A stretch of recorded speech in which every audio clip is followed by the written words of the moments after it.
Mark Cuban was recently talking about how the Democrats need to come together and they need to get some of these contract and grant recipients together and hold town halls all across the country to try to educate the American people as to what exactly is going on there.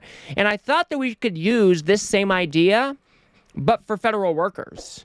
The Democrats should gather up all these federal workers who have been impacted by this cruel Trump administration, and they should try to help the American people understand what it is that they actually do.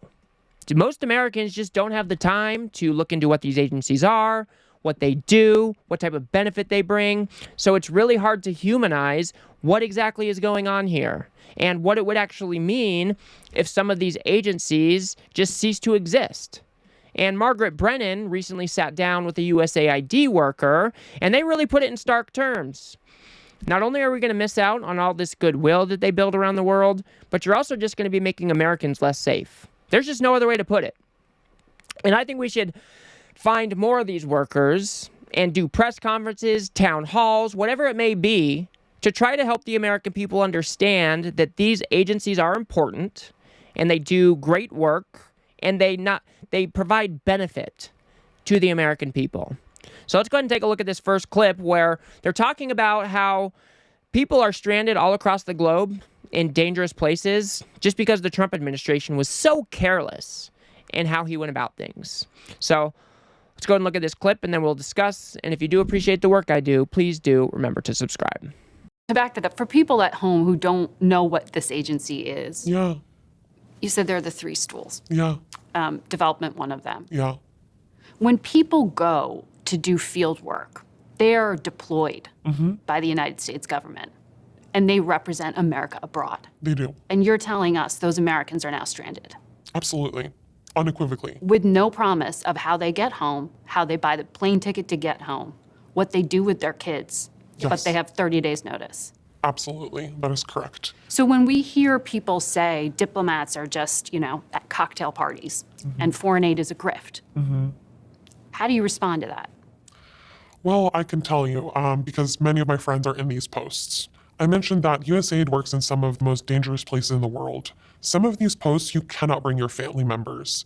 So these are people who have chosen to leave their partner, their kid, their home, so that they can go serve in Sudan, so that they can go serve in Ukraine, which are active war zones. They are serving in regimes with active terrorist threats. They are living in compounds in Iraq. They are serving in regimes that are repressive, like Belarus. This is a sacrifice that people make because they believe in it. Yeah, and that's exactly right. I've been screaming it from the rooftops. Most of these federal workers, they show up to work every day to serve the American people.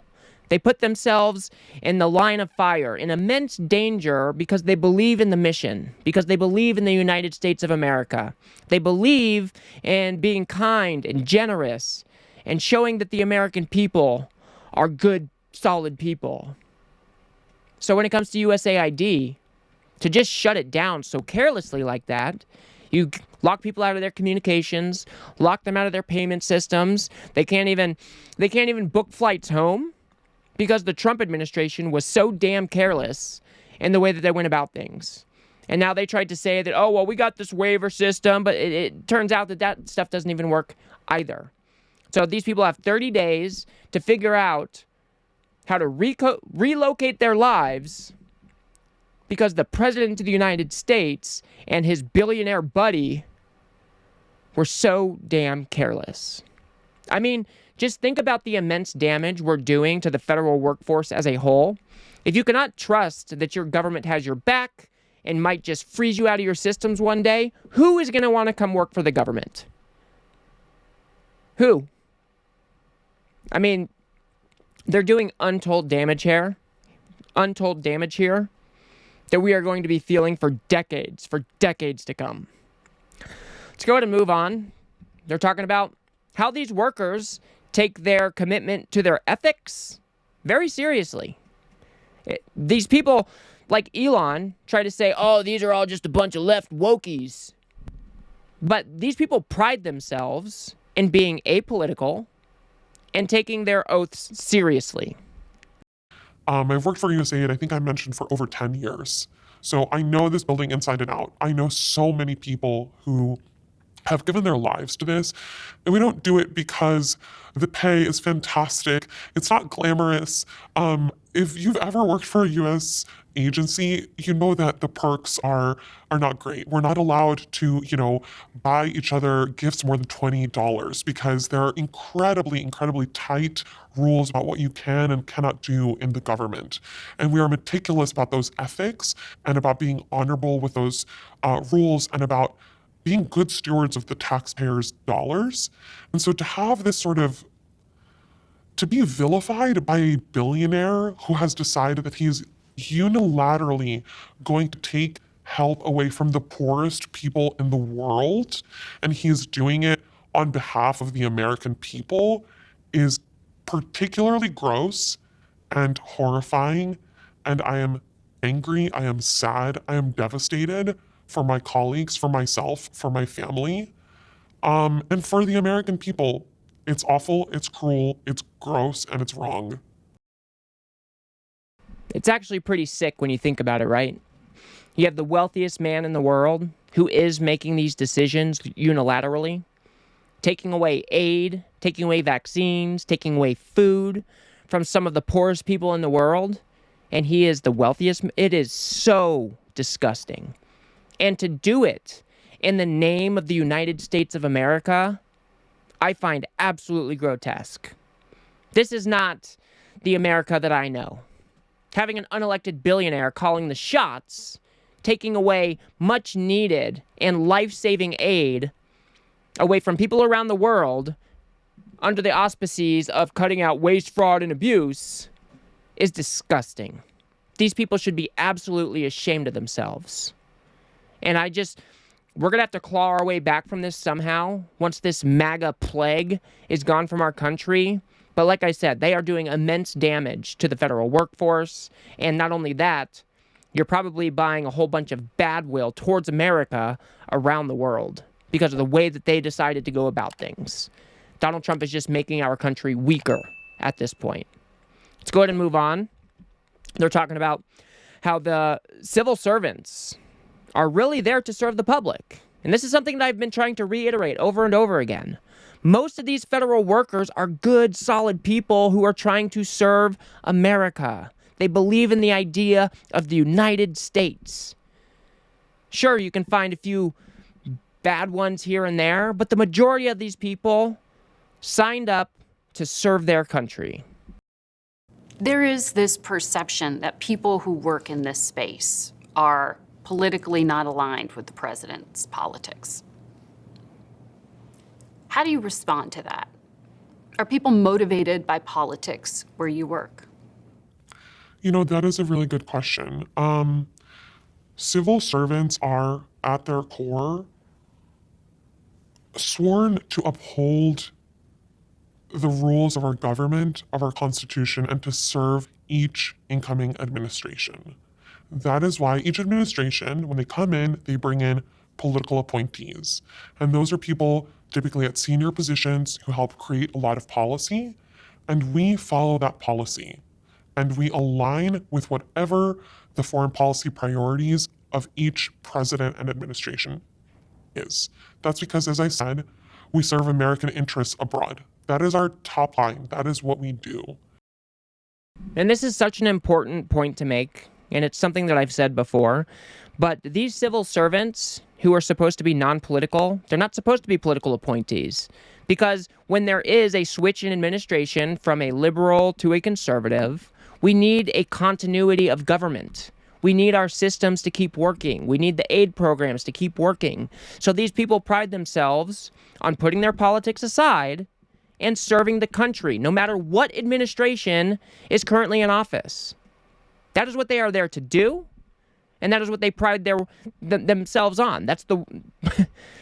They pride themselves on doing this work, not for the political leanings of whoever is in office. They are serving the country. And that's why it is so important that these civil servants are not political appointees, because that continuity of government is essential to keep our country running smoothly.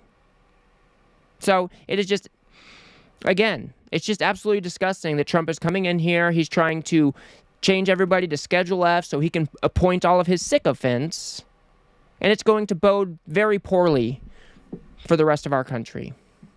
Let's go ahead and talk about a little bit about how Donald Trump is retreating from the world.